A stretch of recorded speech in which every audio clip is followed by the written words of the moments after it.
एक बार पुनः स्वागत है आपका यूट्यूब चैनल में। हमने पिछले 2 वीडियोज़ में प्राचीन भारतीय इतिहास के परिचय पर चर्चा की है।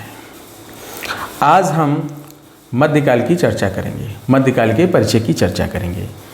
हम प्रत्येक कालखंड की चर्चा, उसका परिचय बहुत ही विस्तृत रूप में प्रस्तुत कर रहे हैं। हमें जिन जिन बिंदुओं पर उस कालखंड को समझना है और विस्तृत अध्ययन करना है, उन सारे बिंदुओं को क्रमबद्ध तरीके से हम आपके सामने प्रस्तुत करेंगे। आइए मध्यकाल को शुरू करने से पूर्व हम एक पुनरावृत्ति पिछले वीडियो की कर देते हैं। पिछले वीडियो में हमने ब्रह्मांड की उत्पत्ति से लेकर होमोसेपियंस से इंडस वैली सिविलाइजेशन से वैदिक एज, और वैदिक एज से मौर्य काल से गुप्त काल से उत्तर गुप्त काल। उसके बाद हम देखते हैं कि उत्तर गुप्त काल में विकेंद्रीकरण की स्थिति बनी हुई थी। कोई भी भौगोलिक क्षेत्र में, कोई भी जिस भौगोलिक क्षेत्र की हम बात कर रहे हैं, उस भौगोलिक क्षेत्र में कोई भी केंद्रीकृत सत्ता स्थापित नहीं थी। 1206 ईस्वी तक ये क्रम जारी रहता है, लेकिन इसकी शुरुआत, मध्यकाल की शुरुआत या दिल्ली सल्तनत की जो स्थापना होती है, उसकी जो पृष्ठभूमि है, उसकी जो भूमिका है, उसको हम समझने का तेज़ी से प्रयास करते हैं।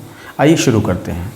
देखिए 711-12, चूँकि कुछ किताबों में 711, कुछ किताबों में 712 मिलता है, लेकिन प्रमाणिक डेट 711 है। लेकिन कहीं अगर 711 नहीं मिलता है तो 712 ऑप्शन के साथ आप एग्ज़ाम में जा सकते हैं।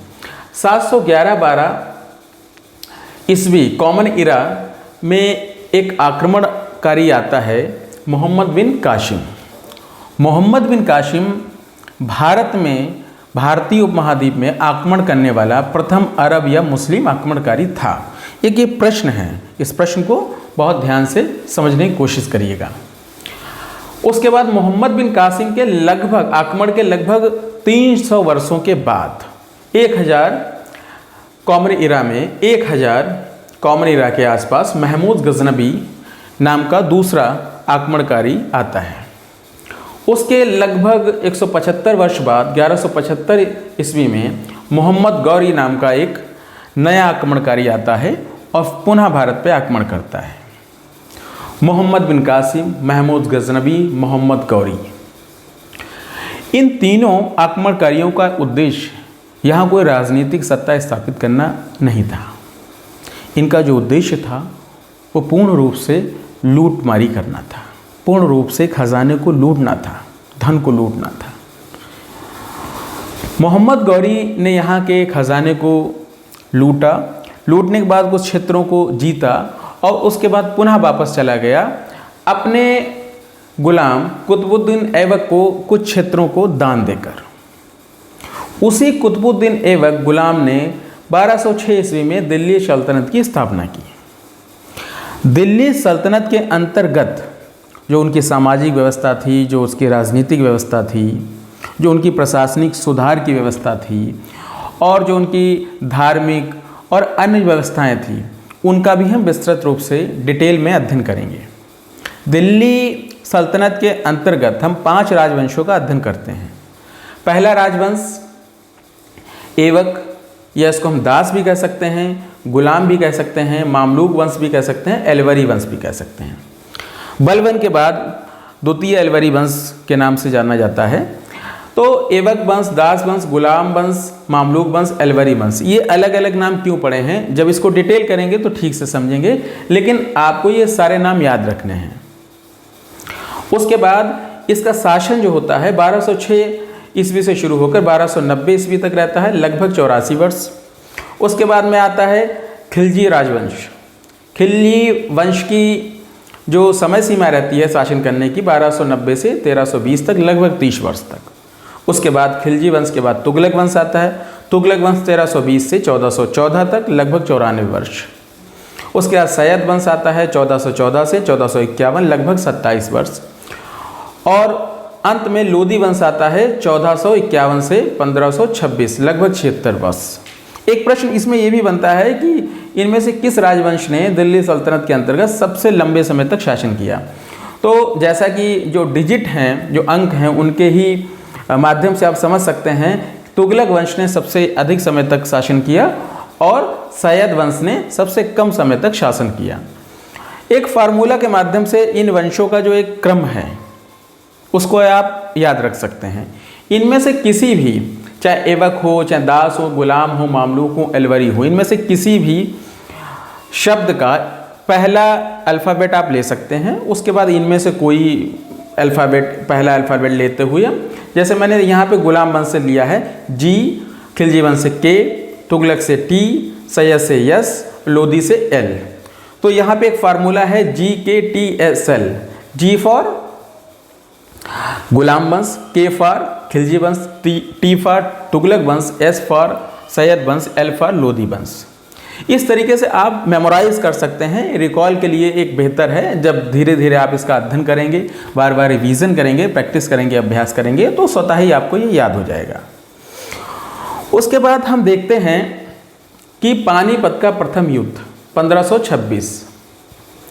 पानीपत का प्रथम युद्ध, लोदी वंश को हम अफगान वंश भी कहते हैं। दिल्ली सल्तनत में कुल 5 राजवंशों ने शासन किया, जिसमें से ऊपर के जो 4 राजवंश हैं, ऐबक, खिलजी, तुगलक, सैयद, इन राजवंशों को हम तुर्क वंश, या मूल रूप से ये तुर्क थे, लेकिन इसमें जो अंतिम वंश था लोदी वंश, ये मूल रूप से अफगान था, अफगान वंश था। इसी लोदी वंश का जो अंतिम शासक था इब्राहिम लोदी। इब्राहिम लोदी की 1526 ईस्वी में पानीपत के मैदान में बाबर के साथ लड़ाई होती है, युद्ध होता है। ये बहुत ही महत्वपूर्ण युद्ध है, इसलिए क्योंकि इसके द्वारा उस भारतीय क्षेत्र में सत्ता का पूर्ण रूप से परिवर्तन होता है। पानीपत के प्रथम युद्ध में इब्राहिम लोदी और बाबर के बीच में झड़प होती है, लड़ाई होती है, उसमें बाबर विजयी रहता है। बाबर क्यों विजयी रहा, इब्राहिम लोदी की पराजय क्यों हुई, इसके पीछे बहुत ढेर सारे कारण हैं, सामरिक कारण हैं और अन्य कारण हैं। मुगल शासन की नींव और स्थापना। पानीपत के प्रथम युद्ध के बाद, पानीपत के प्रथम युद्ध के बाद बाबर ने मुगल साम्राज्य की स्थापना की। चूँकि बाबर बहुत बुजुर्ग हो चुका था, काफ़ी युद्ध लड़के आ रहा था, लंबी दूरी तय करके आ रहा था, बुजुर्ग हो चुका था, तो काफ़ी लंबे समय तक उसने शासन नहीं कर पाया। 1526 से 30 तक, 30 में उसकी मृत्यु हो जाती है। उसके बाद उसका बेटा हुमायूं 1530 से 40 तक पहला चरण, जैसा कि लिखा है फर्स्ट फेज, पहले चरण में 1530 से 1540 तक शासन करता है। उसके बाद सूरी वंश के एक शासक शेरशाह सूरी के साथ उसके युद्ध होते हैं, जिसमें उसको पराजय मिलती है और उसको शेरशाह सूरी के द्वारा भारत के उस क्षेत्र में जहाँ पे वो शासन कर रहा था, वहाँ से उसको निष्कासित करके उसको उत्तर पश्चिम में भेज दिया जाता है, या वो खुद ही चला जाता है शेरशाह सूरी के डर से। सूरी वंश लगभग 1540 से लेकर 1555 तक शासन करता है। उसके बाद में हुमायूं पुनः आता है और जो सूरी वंश के उत्तराधिकारी रहते हैं उनको एक युद्ध में पराजित करता है। वो कौन से युद्ध थे उन पर चर्चा करेंगे। उस युद्ध में पराजित करता है, पुनः गद्दी को प्राप्त करता है 1555-56 में। उसके 1 वर्ष के बाद उसकी मृत्यु हो जाती है। 1555-56 में एक घटना होती है, एक युद्ध होता है 1556 में, पानीपत का द्वितीय युद्ध। ये भी बहुत निर्णायक और महत्वपूर्ण युद्ध था। 1556 में जो दूसरा पानीपत का युद्ध होता है, ये हेमू और अकबर के बीच होता है। हेमू उस समय सूरी वंश के पतन के बाद, हुमायूं की मृत्यु के बाद, उस शासन को अपने अधीन करना चाहता था, लेकिन अकबर ने उसके साथ युद्ध किया। और चूंकि अकबर उस समय बहुत छोटा था, तो अकबर के एक संरक्षक थे बैरंग खां। युद्ध पूर्ण रूप से उन्होंने ही लड़ा, लेकिन अकबर चूंकि हुमायूं के पुत्र थे, इसलिए अकबर का नाम हम यहाँ पर लिखते हैं। अकबर और हुमायूं के बीच हेमू के बीच युद्ध होता है। हेमू पराजित होता है, अकबर विजयी होता है। उसके बाद अकबर का शासन आता है 1556 से 1605 तक। उसके बाद जहांगीर का 1605 से 1627 तक। फिर उसके बाद शाहजहाँ का 1627 से 1658 तक, शाहजहाँ के बाद औरंगजेब 1658 से 1707 तक। अब हम एक चीज़ देखते हैं यहाँ पे कि 1707 1526 से 1707 ईस्वी तक के हम काल को कहते हैं प्रथम मुगल काल। 1707 जो डेट है बहुत ही निर्णायक और महत्वपूर्ण है। 1707 में जब औरंगजेब की मृत्यु होती है, उसके बाद के जो उत्तराधिकारी रहते हैं मुगल काल के, उनमें वो शक्ति नहीं रहती है, उनमें वो योग्यता नहीं रहती है। इसलिए हम उस काल को उत्तर मुगल काल कहते हैं। जो प्रथम मुगल काल था या मुगल काल था, उस मुगल काल में मुगलों की जो राजनीतिक सत्ता थी बहुत ही मजबूत थी, शक्तिशाली थी, उनका प्रभुत्व था वो बहुत ही शक्तिशाली था। लेकिन 1707 के बाद जो नए उत्तराधिकारी आते हैं उनमें वो बात नहीं रहती है। तो हमने देखा है कि औरंगजेब 1658 से 1707 में औरंगजेब की मृत्यु के बाद बहादुर शाह प्रथम गद्दी पर बैठता है। और उसके बाद हम देखते हैं 1861 में, जब 1857 में जब हम इसको मॉडर्न इंडिया को डिटेल कर रहे होंगे, एक्सप्लेन कर रहे होंगे, तो हम देखेंगे 1857 में जब विद्रोह होता है, उसके बाद ब्रिटिश काउन के द्वारा जो इसके मुगल काल के अंतिम बादशाह थे, जिसको हम कहते हैं बहादुर शाह द्वितीय या जफर नाम से, वो चूँकि साहित्यिक सृजन करते थे, शायरी लिखते थे, अन्य साहित्यों का सृजन करते थे जफर नाम से, इसलिए उनको बहादुर शाह जफर टाइटल से जानते हैं। उनको रंगून भेज दिया था, जो बर्मा कहते हैं, वहाँ उनकी मृत्यु हो जाती है। लेकिन इसको याद करने का एक फार्मूला है, मतलब थोड़े समय तक आप याद रखेंगे, बाद में जैसे जैसे अभ्यास करेंगे ये सारी चीज़ें ऑटोमेटिक आपको याद रहेंगी। BHAJSAB, भज सब। B for Babur, H for Humayun, A for Akbar, J for Jahangir, S for Shah Jahan, A for Aurangzeb, B for Bahadur Shah. चूँकि औरंगजेब के बाद जो पहला शासक था वो भी बहादुर शाह प्रथम था, और जो अंतिम शासक मुगल काल का था वो भी बहादुर शाह था, इसलिए भज सब के नाम से हम थोड़े समय के लिए इनको ठीक से याद रख सकते हैं। उसके बाद हम देखते हैं कि इसी समय मध्यकाल में ही द्वितीय धार्मिक आंदोलन की शुरुआत होती है। प्रथम आंदोलन हमने कब पढ़ा था? जब हम प्राचीन भारतीय इतिहास के परिचय को डिटेल कर रहे थे, उस समय हमने देखा था जब जैनिज्म, बौद्धिज्म और भी वैष्णव पंथ और कपालिक पंथ और शैव पंथ का भी जो है धीरे धीरे विकास हो रहा था। लेकिन उस समय जो दो धर्म थे, जिसमें हम बौद्ध धर्म और जैन धर्म की बात करते हैं, उन्होंने जो पूर्व के आडंबर थे या धार्मिक रीति रिवाज थे, जो कुरीतियाँ थी, उन पे चोट पहुंचाने का काम किया था, और अपने उपदेशों को, जो उनको हम धर्मनिरपेक्ष उपदेश कह सकते हैं, या उनका जो प्रयास था वो धर्मनिरपेक्ष प्रयास था, उसको जन जन तक वहाँ की आम भाषा में पहुँचाने का प्रयास किया। वो एक प्रथम धार्मिक सुधार आंदोलन के रूप में हम जानते हैं। द्वितीय धार्मिक सुधार आंदोलन शुरू होता है सूफी आंदोलन के द्वारा और भक्ति आंदोलन के द्वारा। चूँकि सूफी आंदोलन मुख्य रूप से मुस्लिमों के द्वारा शुरू किया गया था, इनके आंदोलन में हम जो सिलसिले थे, जैसे नक्शबंदी सिलसिला था, चिश्ती सिलसिला था, इस प्रकार के सिलसिले थे। कोई सिलसिला बहुत कट्टरपंथी था, कोई सिलसिला बहुत ही उदारवादी था। इस तरीके से सूफी के द्वारा ये माना जाता था, सूफी आंदोलन के द्वारा, कि अगर आप इबादत करते हैं दिल से, प्रार्थना करते हैं दिल से, तो खुदा आप तक पहुंचेगा। उसके बीच में किसी मीडिएटर की आवश्यकता नहीं है। मतलब एक सामान्य व्यक्ति अगर उसकी आराधना करता है, इबादत करता है, तो उस खुदा तक खुद पहुंच सकता है।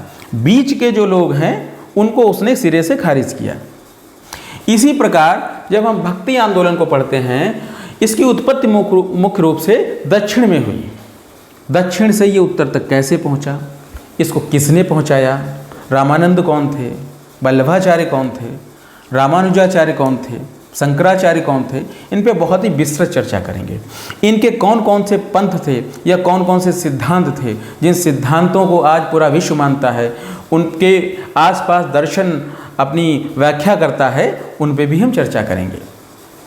इसी के साथ साथ हम देखते हैं कि हम मराठों का इतिहास, सिखों का इतिहास, राजपूतों का इतिहास, उसमें भी एक मैसूर राज्य है उसका इतिहास। तो धीरे धीरे हम जब आधुनिक काल की तरफ बढ़ेंगे, चूँकि ये सारे जो विषय हैं, मराठों का इतिहास, सिखों का इतिहास, राजपूतों का इतिहास, ये सारे इतिहास मध्यकाल और आधुनिक काल दोनों से कनेक्टेड हैं। इसलिए हम इनको अलग से डिटेल करेंगे, अलग से एक्सप्लेन करेंगे। उसके बाद हम देखते हैं कि इसी में मध्यकाल में ही जब धीरे धीरे देखते हैं कि मुगल काल कमज़ोर होता है, उसी समय विजयनगर और बहमनी, विजयनगर हिंदू राज्य होता है, बहमनी मुस्लिम राज्य होता है। इन दो राज्यों का ये बड़े राज्य होते हैं, काफ़ी शक्तिशाली होते हैं और प्रभुता संपन्न राज्य होते हैं। इनका उदय होता है। इनमें कौन कौन से वंश थे, उन वंशों ने कितने समय तक शासन किया, उनके द्वारा कौन कौन से सांस्कृतिक प्रयास किए गए, कौन कौन से ऐसी कलाओं का जो है संरक्षण किया गया, कौन कौन से विद्वानों का संरक्षण किया गया, उनकी उस शासकीय राजकीय संरक्षण में कौन कौन से ग्रंथों का सृजन हुआ, इन सब पे बहुत ही विस्तृत चर्चा करेंगे। तो हमने समझने का प्रयास किया कि मध्यकाल में हमें पढ़ना क्या है। मुख्य रूप से मध्यकाल में हमें पढ़ना है कि दिल्ली सल्तनत और मुगल काल। दिल्ली सल्तनत के अंदर हमें 5 राजवंशों का अध्ययन करना है। मुगल काल में हमें जो औरंगजेब थे वहाँ तक ठीक से अध्ययन करना है, उसके बाद में अध्ययन करेंगे। और अध्ययन करने का तरीका ये है कि हमने पहले ही बताया था आपको कि इतिहास पढ़ने की जो अप्रोच है वो अप्रोच ये है कि किसी किसी सेगमेंट के बारे में हमें सब कुछ पता होना चाहिए, लेकिन कुछ सेगमेंट के बारे में सब कुछ पता होना चाहिए। अब जैसे सपोज दैट आपसे कहा जाए कि प्राचीन इतिहास में आपको 5 क्वेश्चन बनाने हैं, तो वो 5 क्वेश्चन आप कहाँ से बनाएंगे? युद्ध से बनाएंगे, या सांस्कृतिक विकास से बनाएंगे, या साहित्य से बनाएंगे, या मुद्रा या व्यापार से बनाएंगे, या सामाजिक जो परिवर्तन हुए हैं उनसे बनाएंगे, जो सामाजिक संस्थाएं थीं उनसे बनाएंगे आप? तो कह सकते हैं युद्धों से, लड़ाई झगड़ों से प्रश्न कम आते हैं। प्रश्न वहाँ से ज़्यादा आते हैं जहाँ पर सांस्कृतिक विकास की बात हो रही हो, सभ्यता के सृजन की बात हो रही हो, मानवीय मूल्यों के संरक्षण की बात हो रही हो, मानवीय मूल्यों के विकास की बात हो रही हो। प्रश्न वहाँ से आते हैं। कोई विश्वविद्यालय बनवा रहा है, कोई कॉलेज बनवा रहा है, कोई नहरें बनवा रहा है, इस तरीके के जब कोई समाज के हित में काम करता है, वहाँ से प्रश्न पूछे जाते हैं। तो अपने पढ़ने का तरीका, उसकी अप्रोच को बदलना होगा, इतिहास पढ़ने की अप्रोच को बदलना होगा। हमें बहुत ज़्यादा फैक्चुअल इन्फॉर्मेशन की आवश्यकता नहीं है, हमें ऐसी फैक्चुअल इन्फॉर्मेशन की आवश्यकता है जो हमारे परीक्षा में हमें कहीं ना कहीं सच्चे और गहरे अर्थों में नंबर दिला सकें और हमारे ज्ञान को कंसोलिडेट कर सकें। तो इसलिए मध्यकाल की हमने आज बहुत ही सार्थक परिचय को प्राप्त किया है, बहुत ही सार्थक चर्चा की है। अब हम इसी कहानी को, जैसे जब हम कनेक्ट करेंगे मॉडर्न इंडिया से, तो मॉडर्न इंडिया से हम इसको जब कनेक्ट करेंगे तो हम देखेंगे कि कैसे यूरोपीय शक्तियों का आगमन शुरू हो जाता है। हम जानते हैं कि 14वीं-15वीं शताब्दी में यूरोपीय कंपनियों का आगमन शुरू हो जाता है और धीरे धीरे उनके आने के बाद से चीज़ें बदलती हैं, परिदृश्य बदलता है उस भौगोलिक क्षेत्र का, और आधुनिक काल की शुरुआत होती है। भारतीय आधुनिक इतिहास का अध्ययन हम अगले स्लाइड में करते हैं और उसके बाद में फिर हम देखते हैं कि कैसे कैसे चीज़ें उसमें घटित हुई।